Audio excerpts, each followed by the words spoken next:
Hello ناظرین، السلام علیکم ورحمۃ اللہ تعالی وبرکاتہ۔ میں آپ کی دوست ثنا خان آپ سبھی کے لیے محبت سے بھرپور بہترین اور پیاری سی اسٹوری لے کر آپ کی خدمت میں حاضر ہوں۔ جی ہاں، آج جس اسٹوری کے بارے میں ہم بات کرنے والے ہیں وہ ہے زویا اور آیان اور ایک جادوئی پرندے کی۔ چلیے وقت کو ضائع کے بغیر ہم اس ویڈیو کو شروع کرتے ہیں۔ بہت پرانے وقت کی بات ہے، ایران کے ایک خوبصورت شہر نور گڑھ میں شہزادی زویا رہتی تھی۔ زویا جتنی خوبصورت تھی اتنی ہی نیک دل بھی تھی، اسے پرندوں سے بہت لگاؤ تھا۔ دوسری طرف سرحد کے پار گلستان ریاست کے شہزادے آیان اپنی بہادری اور اپنی شاندار آواز کے لیے مشہور تھے۔ ان دونوں کی محبت کا ذریعہ کوئی خط نہیں بلکہ ایک جادوئی ہما پرندہ تھا۔ وہ پرندہ عام پرندوں جیسا بالکل نہیں تھا، اس کے پر رات کی اندھیرے میں نیلی رنگ کی روشنی چھوڑتے تھے۔ وہ صرف انہی کی بات سنتا تھا جن کے دل میں سچی محبت ہوتی تھی۔ محبت کا آغاز آیان اور زویا کی ملاقات ایک شاہی دعوت میں ہوئی تھی۔ پہلی نظر میں ہی دونوں ایک دوسرے کو دل دے بیٹھے، لیکن دونوں ریاستوں کے بیچ پرانی رنجش تھی جس کی وجہ سے ان کا ملنا ناممکن تھا۔ جب وہ جدا ہوئے تو آیان نے اس جادوئی پرندے کو زویا کے پاس بھیجا۔ وہ پرندہ آیان کا پیغام لے کر اڑتا اور زویا کے جروخے پر جا کر اس کی آواز میں گاتا۔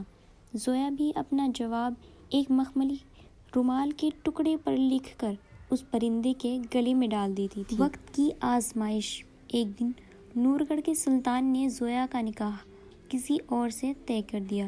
زویا پریشان ہو گئی۔ اس نے اس رات اپنی آنکھوں کے آنسو کو صاف کیا اور جادوئی پرندے کے پاس جا کر دھیرے سے کہا، اے ستاروں کے پرندے، آیان سے کہنا کہ اگر وہ کل سورج ڈھلنے سے پہلے نہ آئے تو زویا ہمیشہ کے لیے کسی اور کی ہو جائے گی۔ پرندہ تیزی سے اڑا، لیکن راستے میں ایک کالے جادوگر نے اس پر حملہ کر دیا۔ جادوگر چاہتا تھا کہ وہ جادوئی پرندہ اس کا غلام بن جائے، لیکن ہما پرندے نے صاف انکار کر دیا، جس سے جادوگر غصہ ہو گیا اور اس نے جادوئی پرندے ہما پر بہت وار کیے، جس سے پرندہ زخمی ہو گیا، لیکن اس نے ہار نہیں مانی۔ اس نے اللہ کا نام لیا اور اپنی ساری جادوئی طاقت سمیٹ کر آیان کے محل تک جا پہنچا۔ انجام محبت۔ آیان نے جب اپنے پرندے کو لہولہان دیکھا اور زویا کا پیغام پڑھا تو اس نے اپنی تلوار اٹھائی اور اپنے تیز گھوڑے پر سوار ہو کر نور گڑھ کی طرف چل پڑا۔ جادوئی پرندہ زخمی ہونے کے باوجود آیان کے دائیں بائیں اڑ رہا تھا۔ سلطان جیسے ہی نکاح کا حکم دینے والے تھے، آیان دربار میں داخل ہوا۔ اس نے سلطان کو جھک کر سلام کیا اور اپنی سچی محبت کا واسطہ دیا۔ اسی وقت وہ جادوئی پرندہ زویا کے ہاتھ پر آ کر بیٹھ گیا اور اس کی چونچ سے ایک چمکتا ہوا موتی گرا، جو اس بات کی گواہی تھی کہ یہ ایک دوسرے کے لیے ہی بنے ہیں۔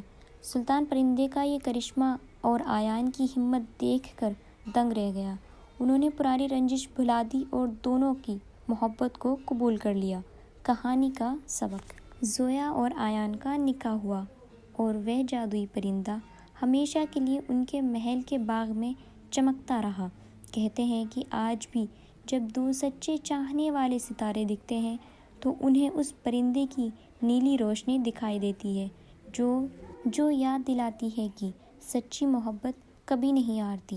اللہ زویا اور آیان کی جوڑی ہمیشہ سلامت رکھے اور محبت کرنے والے کو ان کی محبت ہمیشہ ملے۔ ویڈیو اچھی لگی تو ویڈیو کو لائک کریں، شیئر کریں، کامنٹ کریں اور مجھے بتائیں کہ ویڈیو کیسی لگی۔ اللہ حافظ۔